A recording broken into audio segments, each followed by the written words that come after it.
Assalamualaikum warahmatullahi wabarakatuh. Perkenalkan, nama saya Rula Lutfiani dengan NIM 2018-12214 dari kelas E. Pada video kali ini, saya akan menjelaskan mengenai Badan Pemeriksa Keuangan atau BPK, mulai dari profil BPK, visi dan misi BPK, tugas dan wewenang BPK, nilai-nilai dasar dari BPK, dan jenis pemeriksaan dengan opini dari BPK. Badan Pemeriksa Keuangan atau yang disebut dengan BPK merupakan suatu lembaga negara yang bebas dan mandiri dalam memeriksa pengelolaan dan tanggung jawab keuangan negara. BPK berkedudukan di ibu kota negara dan memiliki perwakilan di setiap provinsi. Kedudukan BPK dalam ketatanegaraan adalah di bawah Undang-Undang Dasar 1945 dan sejajar dengan Majelis Permusyawaratan atau MPR, Presiden, Dewan Perwakilan Rakyat atau DPR, Dewan Perwakilan Daerah atau DPD, Mahkamah Agung, Komisi Yudisial, dan Mahkamah Konstitusi. BPK sendiri terdiri dari 9 anggota, yaitu 1 ketua, 1 wakil ketua, dan 7 anggota lainnya. BPK mempunyai visi dan misi dalam menjadi kelembagaan negara. Visi dari BPK yaitu menjadi lembaga pemeriksaan terpercaya yang berperan aktif dalam mewujudkan tata kelola keuangan negara yang berkualitas dan bermanfaat untuk menjadi tujuan negara.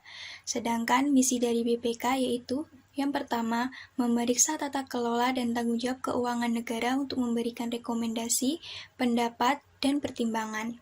Yang kedua, mendorong pencegahan korupsi dan percepatan penyelesaian ganti kerugian negara. Dan yang ketiga, melaksanakan tata kelola organisasi yang transparan dan berkesinambungan agar menjadi teladan bagi institusi lainnya. Nah, apa sih tugas dari BPK? BPK mempunyai tugas untuk memeriksa pengelolaan dan tanggung jawab keuangan negara yang dilakukan oleh pemerintah pusat, pemerintah daerah, lembaga negara lainnya, Bank Indonesia, BUMN, Badan Layanan Umum atau BLU, BUMD, dan lembaga atau badan yang mengelola keuangan negara. Selain itu, BPK juga mempunyai wewenang. Yang pertama, menentukan objek pemeriksaan, merencanakan serta melaksanakan pemeriksaan. Yang kedua, meminta keterangan atau dokumen yang wajib diberikan oleh semua lembaga negara yang mengelola keuangan negara. Yang ketiga, melakukan pemeriksaan di tempat penyimpanan uang dan barang milik negara, di tempat pelaksanaan kegiatan, pembukuan, dan tata usaha keuangan negara, dan daftar lainnya yang berkaitan dengan pengelolaan keuangan negara. Dan yang keempat, menetapkan jenis dokumen, data, serta informasi mengenai pengelolaan dan tanggung jawab keuangan negara yang wajib disampaikan kepada Badan Pemeriksa Keuangan atau BPK. BPK mempunyai 3 nilai dasar yang disingkat dengan IIP, independensi, integritas, dan profesionalisme. Independensi yaitu bahwa BPK menjunjung tinggi independensi baik secara kelembagaan, organisasi, maupun individu.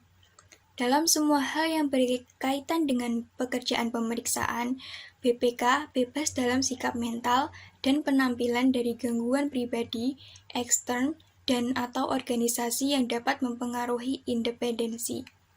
Yang kedua yaitu integritas, bahwa BPK membangun nilai integritas dengan bersikap jujur, objektif, dan tegas dalam menerapkan prinsip, nilai, dan keputusan. Yang ketiga, profesionalisme, yaitu bahwa BPK membangun nilai profesionalisme dengan menerapkan prinsip kehati-hatian, ketelitian, kecermatan, serta berpedoman kepada standar yang berlaku. Jenis pemeriksaan dari BPK. Pemeriksaan itu sendiri merupakan proses identifikasi masalah, analisis, dan evaluasi yang dilakukan secara independen, objektif, dan profesional berdasarkan standar pemeriksaan. Terdapat 3 jenis pemeriksaan yang dilaksanakan oleh BPK, yaitu yang pertama pemeriksaan keuangan. Pemeriksaan keuangan adalah pemeriksaan atas laporan keuangan pemerintah pusat maupun pemerintah daerah yang dilakukan oleh BPK dalam rangka memberikan pernyataan opini tentang tingkat kewajaran informasi yang disajikan dalam laporan keuangan pemerintah. Yang kedua, pemeriksaan kinerja. Pemeriksaan kinerja merupakan pemeriksaan atas aspek ekonomi dan efisiensi serta pemeriksaan atas aspek efektivitas yang lazim dilakukan bagi kepentingan manajemen oleh aparat pengawasan intern pemerintah.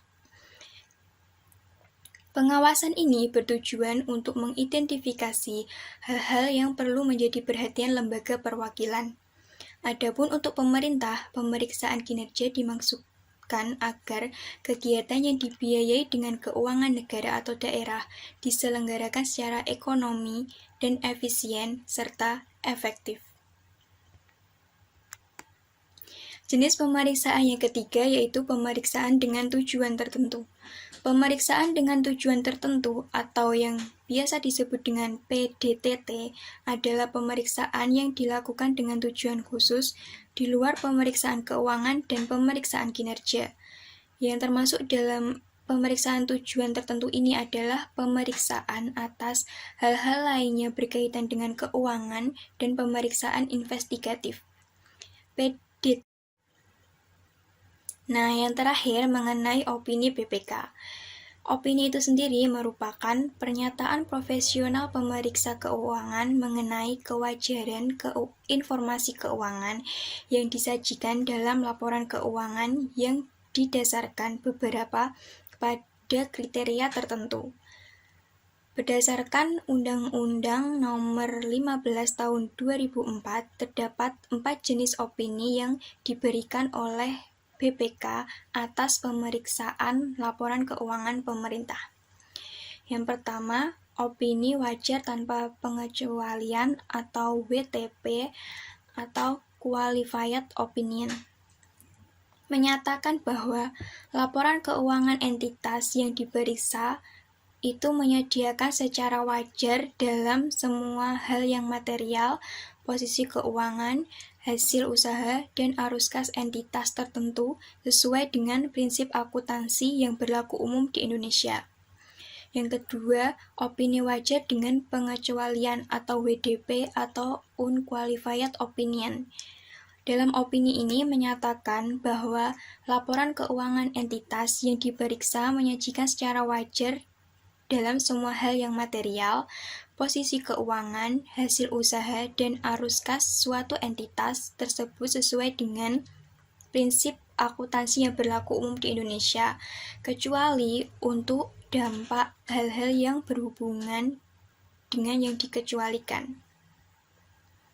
Kemudian yang ketiga, opini tidak memberikan pendapat atau TMP atau Disclaimer Opinion. Opini ini menyatakan bahwa laporan keuangan entitas yang diperiksa tidak menyajikan secara wajar posisi keuangannya, hasil usaha, dan arus kas entitas tertentu sesuai dengan prinsip akuntansi yang berlaku umum di Indonesia. Dan yang terakhir yaitu opini tidak wajar atau TW atau Adverse Opinion. Dalam opini ini menyatakan bahwa auditor tidak menyatakan pendapat atas laporan apabila lingkup audit yang dilaksanakan tidak cukup untuk membuat suatu opini. Sekian video penjelasan tentang Badan Pemeriksa Keuangan atau BPK dari saya. Mohon maaf apabila ada salah kata. Wassalamualaikum warahmatullahi wabarakatuh.